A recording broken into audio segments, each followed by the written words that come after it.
لله وكفى وسلام على عباده الذين اصطفى أما بعد. أعوذ بالله من الشيطان الرجيم. بسم الله الرحمن الرحيم. ورفعنا لك ذكرك. وقال في موضع آخر ألم يجدك يتيما فآوى. صدق الله مولانا العظيم وصدق رسوله النبي الكريم. میرے محترم معزز سامعین کرام، بزرگوں اور دوستوں، ابھی جس آیت مبارکہ کا میں نے سہارا لیا ہے، اس میں اللہ رب العزت نے سرور کائنات فخر رسول جناب محمد رسول اللہ صلی اللہ علیہ وسلم کی شان کو بیان کیا ہے۔ آپ کی مقام و مرتبہ، آپ کی عظمت اور آپ کی نرالی شان اتنی بڑی ہے کہ اللہ تعالیٰ خود اس کو بیان کرتے ہیں۔ آپ صلی اللہ علیہ وسلم کی بعثت نسل انسانی کے لیے نمونہ کاملہ اور اسوہ حسنہ ہے، اور آپ کی طریقہ کو اللہ تعالیٰ نے فطرت والا طریقہ قرار دیا ہے، یعنی دین اسلام کو فطرت والا دین قرار دیا ہے۔ انسان کا جو حس، جذبہ، خواہش اور ان کی سوچ ہوتی ہے اسی کو فطرت کہتے ہیں۔ تو مذہب اسلام کو اللہ نے عین فطرت کے مطابق بنایا ہے تاکہ انسانوں کو اس طریقے پر چلنے میں کہیں دشواری نہ آئے، کہیں پریشانی نہ ہو۔ اللہ تعالیٰ نے آپ صلی اللہ علیہ وسلم کو کائنات کے ذرے ذرے، چپے چپے اور ہر مذہب کے لوگوں کے لیے اسوہ بنایا ہے۔ آپ صلی اللہ علیہ وسلم کو کسی ایک قوم، کسی ایک نسل کے لیے نہیں بھیجا، بلکہ سارے کائنات کے لیے اللہ نے رحمت للعالمین بنا کر کے بھیجا۔ اس لیے آپ صلی اللہ علیہ وسلم کی دنیا میں بعثت ہونا یہ کائنات کے ذرے ذرے کے لیے رحمت اور نعمت کا درجہ رکھتا ہے۔ اس لیے جو آپ پر ایمان لائے وہ ہدایت والا کہلائے، اور جنہوں نے ایمان نہیں لایا وہ ظالم، مشرک اور کافر کہلایا۔ لیکن کافر کی حیثیت اللہ کی نگاہ میں ایک مکھی کے پر سے زیادہ نہیں، لیکن اس کے باوجود اگر دنیا کی ساری نعمتیں کافروں کو ملی ہوئی ہے، مشرکوں کو ملی ہوئی ہے، منافقین کو ملی ہوئی ہے، تو وہ صرف آپ کی بعثت اور آپ کی نعمت کی وجہ سے، آپ صلی اللہ علیہ وسلم کا رحمت للعالمین ہونے کی وجہ سے۔ اب آسان الفاظ میں یہ کہہ لیجئے کہ اللہ کے نبی صلی اللہ علیہ وسلم کی بعثت کائنات کے لیے رحمت ہے، کائنات کے لیے نعمت ہے، اور آپ کے صدقے طفیل میں ظالموں کو، کافروں کو، منافقین کو، مشرک کو اور ہر ایک طرح کے سرکش قوم کو اگر عزت ملی ہوئی ہے تو وہ صرف آپ صلی اللہ علیہ وسلم کی بعثت کی وجہ سے۔ ورنہ پچھلی قوموں میں جتنی قومیں آئی، جس نے بھی اپنے وقت کے پیغمبر کو جھٹلایا اس کو موقع دیا گیا، سنبھلنے کے لیے ڈھیل دی گئی، لیکن جب وہ نہیں سنبھلا، موقع سے فائدہ نہیں اٹھایا، تو اللہ تعالیٰ نے اس قوم کو ہلاک کیا، اللہ نے اس کو تباہ کر دیا، برباد کر دیا۔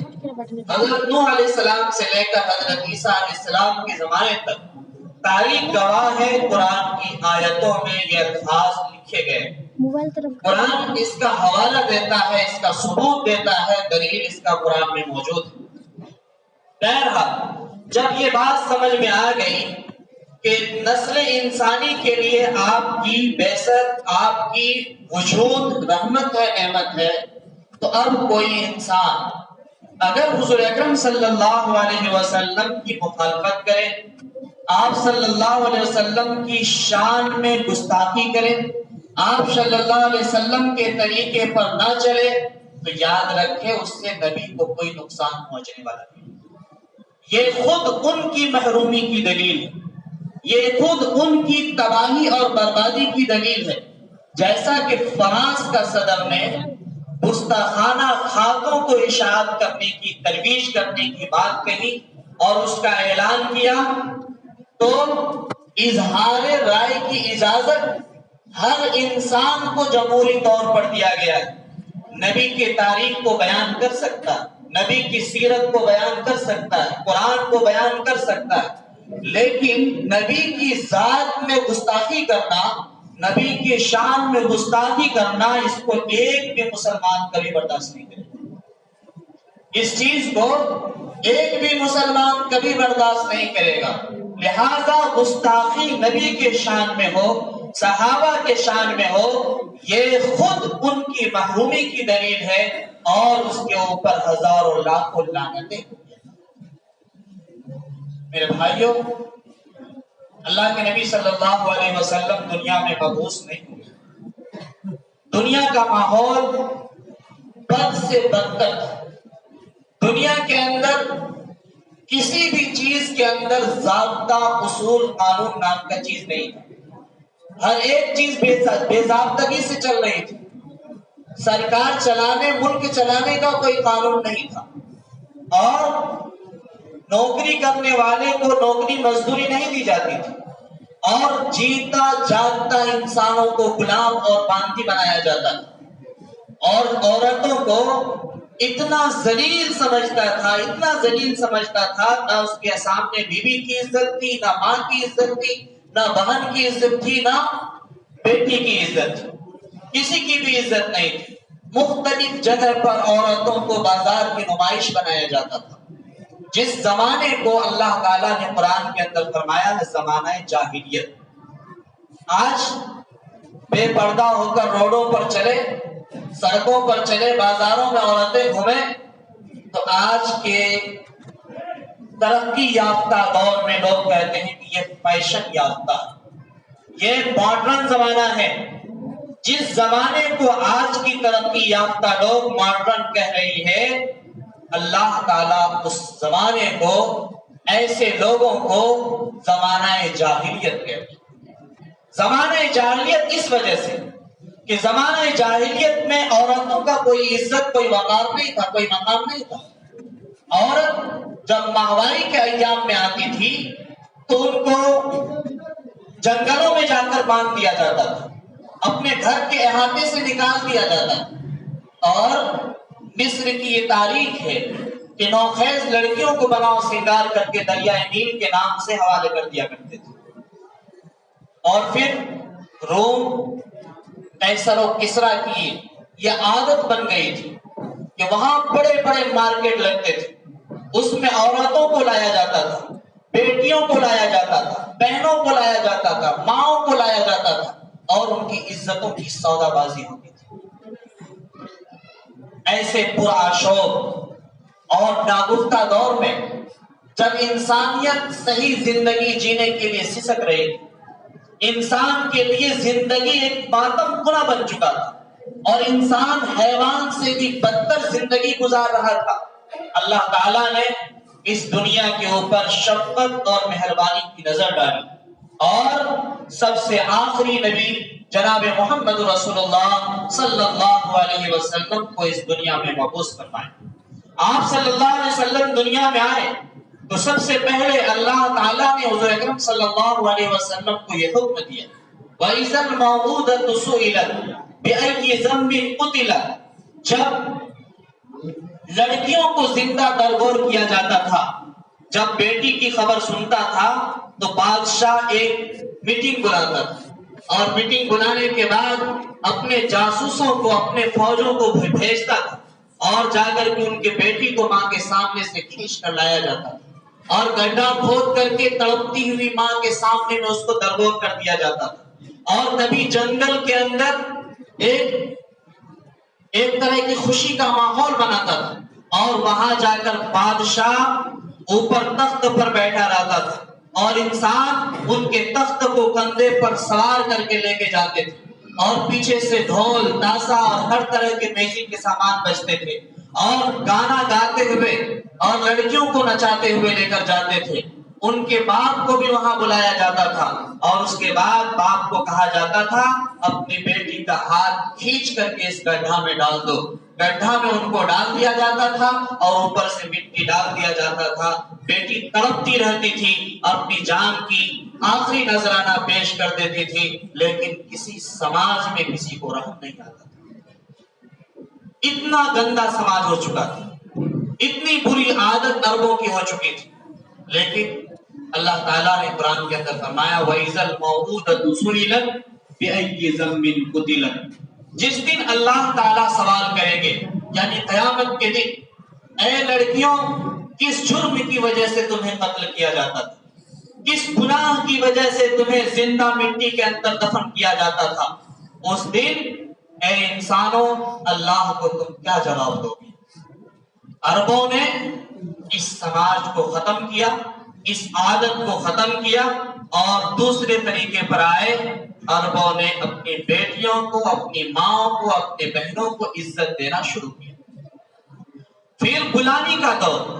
غلامی کا دور یہ تھا کہ بادشاہ کسی گاؤں پر، کسی صوبہ پر چڑھائی کرتا اور چڑھائی کرنے کے بعد اس کا مال لوٹ لیتا تھا اور پھر ان کے مردوں کو غلام بناتا تھا اور ان کی بیویوں کو لونڈی باندی بناتا تھا اور ان کو اپنا غلام باندی بنا کر کے رکھتا تھا. ہر طرح کا کام اس سے لیتا تھا لیکن اپنے ساتھ کبھی اس کو کھانا نہیں دیتا تھا. اپنے بستر پر ان کو کبھی سلاتا نہیں تھا. نہ ان کا سونے کا ٹھکانہ تھا، نہ ان کے کھانے کا ٹھکانہ تھا.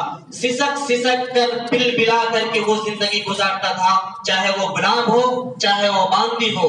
آپ صلی اللہ علیہ وسلم کے دور میں غزوہ تبوک کے بعد چند لوگوں کو قید کر کے لایا گیا. آپ کے حجرہ سے ملا ہوا ایک حجرہ تھا، اس میں قیدیوں کو باندھ کر کے رکھ دیا گیا. جو سلیقہ زمانہ جاہلیت میں ہوتا تھا اسی طریقے سے باندھ کر کے رکھ دیا گیا. پوری رات وہ غلام سسکتے رہے، ٹھنڈی کی رات تھی، بلبلا رہے تھے، تڑپ رہے تھے. آپ صلی اللہ علیہ وسلم اپنی کروٹوں کو بدلتے تھے. آپ صلی اللہ علیہ وسلم رات بھر کروٹ بدلتے بدلتے صبح کر دیے. حضرت عائشہ نے پوچھا یا رسول اللہ آپ سوتے کیوں نہیں؟ رات بھر آپ نے کروٹ بدلا ہے، بات کیا ہے؟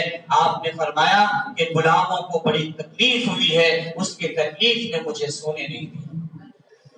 ان کی تکلیف نے مجھے سونے نہیں دیا. اور اس کے بعد صحابہ کو بلایا اور کہا کہ ان کے ہاتھ سے رسیاں کھول دو اور کہا کہ جو کھانا تم کھاتے ہو وہی ان کو کھلاؤ، جس بستر پر تم سوتے ہو وہی اسی پر ان کو سلاؤ، اور جیسا کپڑا تم پہنتے ہو ویسا کپڑا ان کو پہنتے.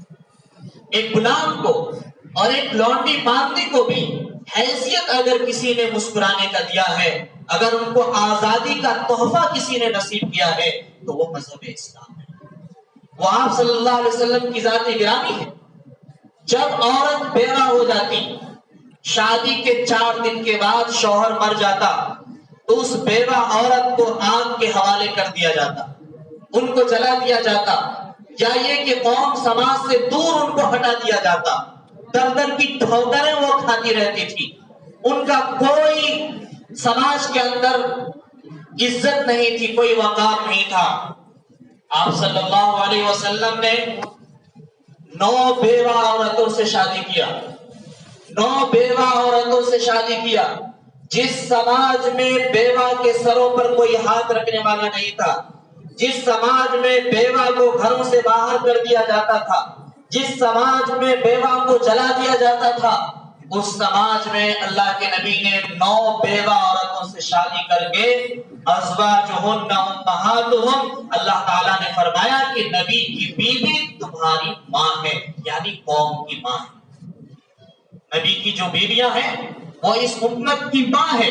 ایک بیوہ عورت جس کا کوئی وقار نہیں، کوئی مرتبہ نہیں، کوئی مقام نہیں، ان کے اوپر نبی نے شفقت کا ہاتھ رکھا، محبت کا ہاتھ رکھا، ان کو ایک مرتبہ دیا، ایک مقام دیا، اور مرتبہ دے کر کے قوم کو کہا کہ یہ تمہاری ماں ہے، ہم نے بیوہ کو عزت دیا. حضرت عمر بن خطاب رضی اللہ تعالیٰ عنہ جس وقت میں ان کا آخری زمانہ چل رہا تھا اور نماز کی حالت میں ابھی ان کو چھورا مارا نہیں کیا تھا، اس سے قبل ایک دن مسجد النبی میں حضرت عمر بن خطاب رضی اللہ تعالیٰ عنہ صحابہ کو بلائے اور بلانے کے بعد بیٹھک کیا، مشورہ کیا، اور مشورہ کرنے کے بعد حضرت خلیفۃ المسلمین عمر بن خطاب رضی اللہ تعالیٰ عنہ نے صحابہ سے کہا اگر 1 سال میری زندگی اور بچ گئی تو میں 19 صوبوں کا میں دورہ کروں گا اور 19 صوبہ کے اندر ایک مہینہ ہر صوبہ میں دوں گا اور ہر صوبہ کے ایک گاؤں میں جاؤں گا اور جانے کے بعد دیکھوں گا کسی گاؤں میں اگر بیوہ ہے تو ان کا میں فہرست بناؤں گا اور فہرست بنانے کے بعد سب کو میں جا کر کے کہوں گا کہ آپ کی جو خواہش ہے، آپ کو جو چیز چاہیے میں وہ دینے کے لیے تیار ہوں اور زندگی بھر میں آپ کو ہدیہ دوں گا اور زندگی بھر آپ کو کوئی کمی نہیں ہوگی۔ یہ حضرت عمر بن خطاب رضی اللہ تعالیٰ عنہ کی سوچ تھی، اور آپ کے کئی سارے واقعات ایسے ہیں کہ ایک بیوہ عورت تھی، ان کے چند بچے تھے، وہ بچہ بلبلا رہا تھا، بھوک سے تڑپ رہا تھا۔ حضرت عمر بن خطاب کا ادھر سے گزر ہوا، دیکھا کہ چند بچے رو رہے ہیں اور ماں چولہے کے پاس بیٹھ کر کے رو رہی ہے۔ حضرت عمر بن خطاب رضی اللہ تعالیٰ عنہ قریب پہنچے، دیکھتے عجیب و غریب معاملہ، کیا دیکھتے ہیں کہ چولہا کے اوپر ہانڈی ہے، ہانڈی میں پانی ہے اور پانی میں چند کنکریاں ہیں اور پانی وہ ابل رہا، جوش مار رہا، جس کی وجہ سے ہانڈی سے آواز آ رہی ہے۔ حضرت عمر بن خطاب رضی اللہ تعالیٰ عنہ نے اس اماں سے پوچھا کہ اماں آپ یہاں بیٹھ کر کیا کر رہے ہیں؟ انہوں نے کہا کہ بیٹا میں اپنے بچوں کو بہلا رہی ہوں کیونکہ میرے پاس کھانے کے لیے کچھ نہیں ہے، میرے شوہروں کو انتقال ہوئے، میرے شوہر کو زمانہ ہو گیا ہے، کمانے والا کوئی نہیں، کھلانے والا کوئی نہیں، اور بچہ بھوک سے تڑپ رہا ہے، اس لیے ہانڈی کے اوپر، ہانڈی میں نے پانی دیا ہے، کنکریاں دی ہے، وہ ابلے گا، جوش مارے گا، آواز آئے گی، بچہ یہ سمجھے گا کہ میرے کھانے کی تیاری ہو رہی ہے اور اسی اسنا میں وہ بچہ میرا سو جائے گا، اس لیے میں بچوں کو بہلانے کے لیے یہ حرکت کیا ہے۔ حضرت عمر بن خطاب رضی اللہ تعالیٰ عنہ سے پوچھا کہ تم کیا چاہتے ہو؟ انہوں نے کہا مجھے کچھ نہیں چاہیے، اس لیے کہ میں کل قیامت کے دن اپنے خلیفہ عمر کا گریبان پکڑوں گی اور اللہ سے پوچھوں گی کہ اللہ کیا تو نے اس لیے مجھے بیوہ بنایا تھا کہ دنیا میں سب سے ذلیل بن کر کے میں رہوں اور میرا بچہ تڑپ تڑپ کر کے سو جائے اور ان کا پیٹ بھی نہ بھر سکے۔ حضرت عمر بن خطاب رضی اللہ تعالیٰ عنہ کی آنکھوں میں آنسو آیا اور آنسو پوچھتے ہوئے اپنے گھر کے طرف چلے گئے۔ ان کے ساتھ اسلم نام کا غلام تھا، انہوں نے کہا کہ آپ بہت زیادہ پریشان ہیں، خلیفۃ المسلمین آپ کا کیا ارادہ ہے؟ کہا میرا ارادہ کیا ہے میں جانتا ہوں، کل قیامت کے دن اللہ تعالیٰ میرا گریبان پکڑے گا، مجھے جانے دو۔ گئے بیت المال سے ایک بڑا بوری اٹھایا اور اپنے کندھوں پر اٹھوایا اور اٹھا کر کے جھومتے ہوئے اس عورت کے پاس لا کر کے رکھ دیا۔ اسلم نے کہا کہ حضرت آپ تو امیر المومنین ہیں، خلیفۃ المسلمین ہیں، اس کو میرے کندھے پر ڈال دیجئے، میں آپ کا غلام ہوں، میں پہنچاؤں گا۔ تو حضرت امیر المومنین خلیفۃ المسلمین عمر بن خطاب رضی اللہ تعالیٰ عنہ نے کہا کہ آج تو میرے بوجھ کو تم اٹھا لو گے، لیکن کل قیامت کے دن جب اللہ تعالیٰ مجھ سے پوچھے گا، مجھ سے سوال کرے گا، تو ذرا بتاؤ کیا تم میرے بوجھ کو اٹھانے کے لیے تیار ہو؟ انہوں نے کہا قیامت کے دن تو ہر بندہ سے اللہ تعالیٰ خود سوال کریں گے اور سب کو اپنے کیے کا حساب دینا ہوگا۔ تو حضرت عمر بن خطاب رضی اللہ تعالیٰ عنہ خود اپنے کندھے پر بوریا لے کر کے گئے، جا کر کے ان ماں کو خوش کیا اور بچے کے سامنے میں خود کھانا بنایا اور کھانا بنا کر کے بچے کو اپنے ہاتھ سے کھلایا اور کھلانے کے بعد بچے کو خوش کیا اور کہا کہ اللہ تو گواہ رہنا، جس بچے کو میں نے روتے ہوئے دیکھا تھا، آنسو بہاتے ہوئے دیکھا تھا، آج میں خوش ہو کر کے ان کو خوش کر کے جا رہا ہوں، اے اللہ قیامت کے دن میری پکڑ نہ کر۔ جو جتنا بڑا ذمہ دار ہوتا ہے اس کی پکڑ اتنی بڑی۔ اگر دل میں خوف ہو، اگر دل میں للہیت ہو، میرے بھائیو بیوہ ہونا کوئی عیب نہیں ہے، بیوہ کی کفالت نہ کرنا، بیوہ کی مدد نہ کرنا مالداروں کے لیے بہت بڑا عیب ہے، مالداروں کے لیے بہت بڑا عیب ہے۔ ہر بستی کے اندر کم سے کم 10 مالدار تو ایسا ضرور ہوگا جو 10 بیوہ کی کفالت کر سکتا